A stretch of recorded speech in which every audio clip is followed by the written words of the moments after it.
মানবতা আজ অন্যের দিকে চলে যাচ্ছে।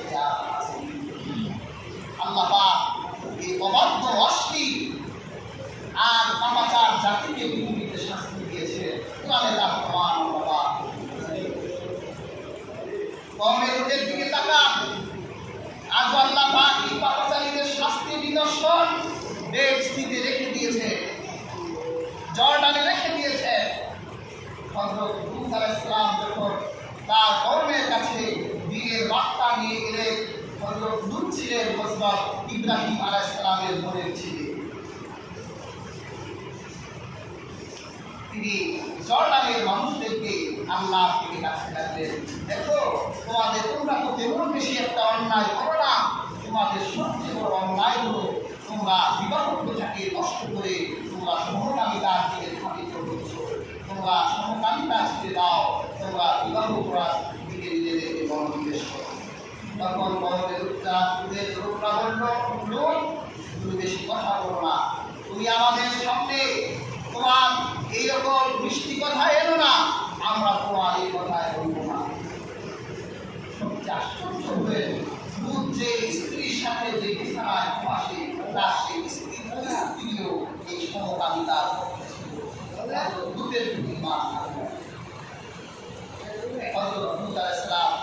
আল্লাহর কাছে ফয়সালা চাচ্ছিলেন, আল্লাহ এমনভাবে এই পাপ চালুকে ছড়াই পড়ল, আল্লাহ আমার হাতে আর কন্ট্রোল করার ক্ষমতা নাই, আপনি আকাশ থেকে একটা সিদ্ধান্ত দেন।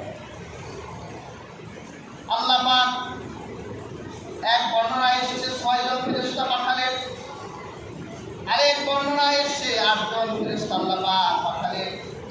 এই ফেরেশতাগুলো পুরুষ ফেরেশতা ছিল, অর্থাৎ পুরুষের আকৃতি নিয়ে এসেছে, চেহারাগুলো সুন্দর। হযরত লূত আলাইহিস সালামকে খুঁজতে লাগলেন। আল্লাহর নবী হযরত লূত তখন লাঠি সংগ্রহ করছিলেন। এই 8 জন ফেরেশতা গিয়ে লূতের কাছে গিয়ে বলল, হে লূত, আমরা তোমার বাড়ির মেহমান, চলো বাসায় যাব। হযরত লূত আলাইহিস সালাম এত সুন্দর মানুষদেরকে দেখে তিনি ভয় পেয়ে গেলেন, না, আপনাদের বাসায় যাওয়া যাবে না। যদি আমার কওমের লূতের মানুষেরা আপনাদের চেহারা দেখে তাহলে আমার কাছে দাবি করবে যে এই কুকুরগুলোকে আমাদের ঘরে পাঠায় দেয়।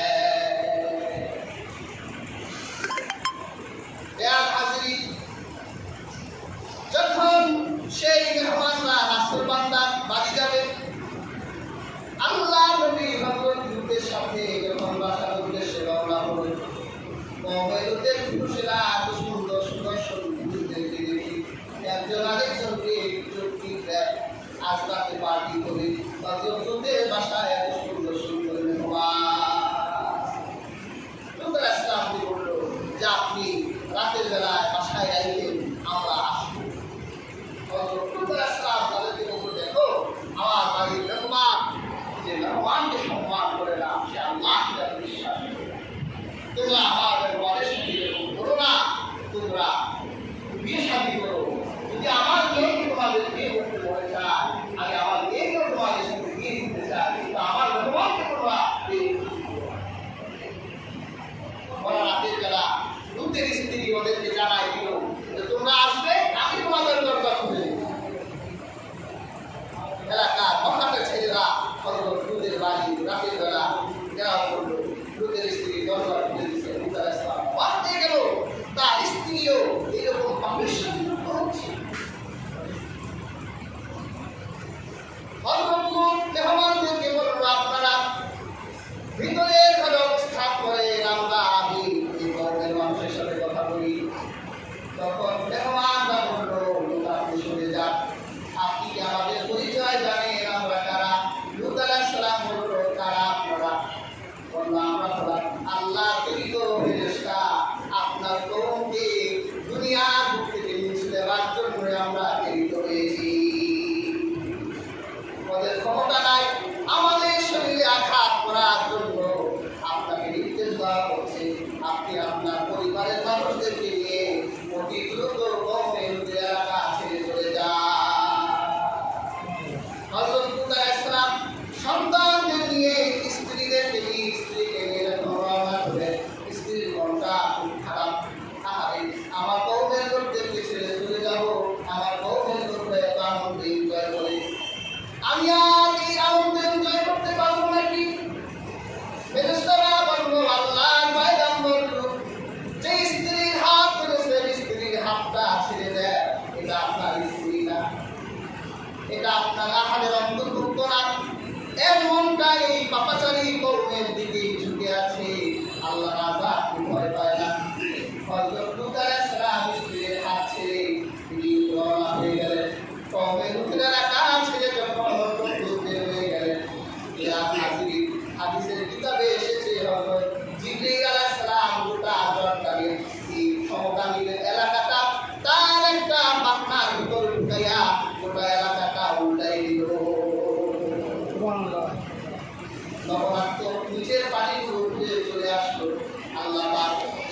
যে দেখো পাপের কারণে আমি গোটা জর্ডানের একটা অংশকে আমি আল্লাহ আজরের এলাকা বানায় রেখে দিয়েছি।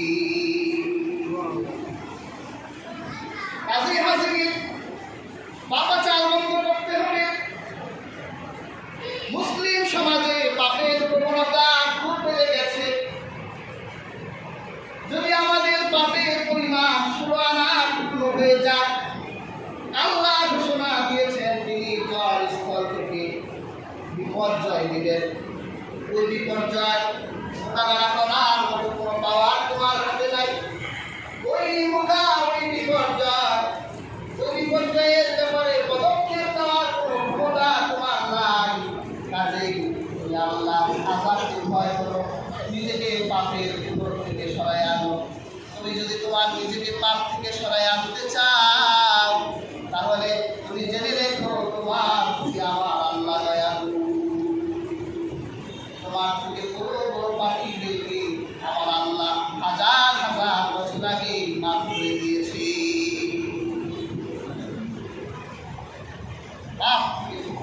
রাসূলুল্লাহ বলেছে, যার কাছে অশ্লীলতা আসলো আর সে যদি হাত দিয়ে সরাই দিয়ে বলে ইন্নী আখাফুল্লাহ, আমি আল্লাহকে ভয় করি, আল্লাহ বলেছে এই পদক্ষেপ নেওয়ার সাথে সাথে আমার আদেশের ছায়ার ভগবান বানাই। কাজে হাজির, দুনিয়ায় পাপ আসার যতগুলো কারণ আমরা দেখি, বিপর্যয় আসার যতগুলো কারণ দেখি, এর একটা কারণ হলো যখন জালিমের জুলুম প্রকট আকার ধারণ করে, তখন জালিমকে থমকে দেবার জন্যে আমার আল্লাহ পাক জমিন আর পানি থেকে বিপর্যয় দেয় আর জালিমদেরকে আল্লাহ দেয়। আর যখন পাপাচার বেড়ে যায়, অশ্লীলতা বেড়ে যায়, তখন আল্লাহ পাপাচারী আর অশ্লীলতাকে দমাই দেবার জন্য জলার স্থল থেকে আল্লাহ বিপর্যয়।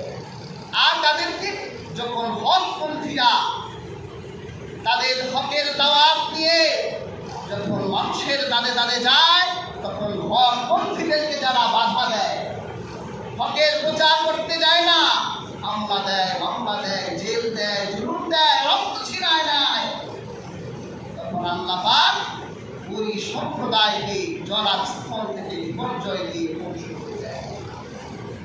যখন বিচারকের আদালতের বিচারক অবিচার করে, তখন আল্লাহ পাক সেই সমাজেও আকাশ থেকে বিপর্যয় দিয়ে সেই সমাজকে আল্লাহ পৃথিবীর মুখ থেকে মুছে দেয়। আমি প্রত্যেকটি কথা বুঝে কোরআন থেকে দলিল দিতে পারতাম, সময় নাই। আমরা এই পাপাচারগুলো থেকে যদি নিজেদের বিরত রাখতে পারি, তাহলে জল এবং স্থলের বিপর্যয় থেকে আমরা বাঁচতে পারি। আল্লাহ এটা এই জন্যই দেন যে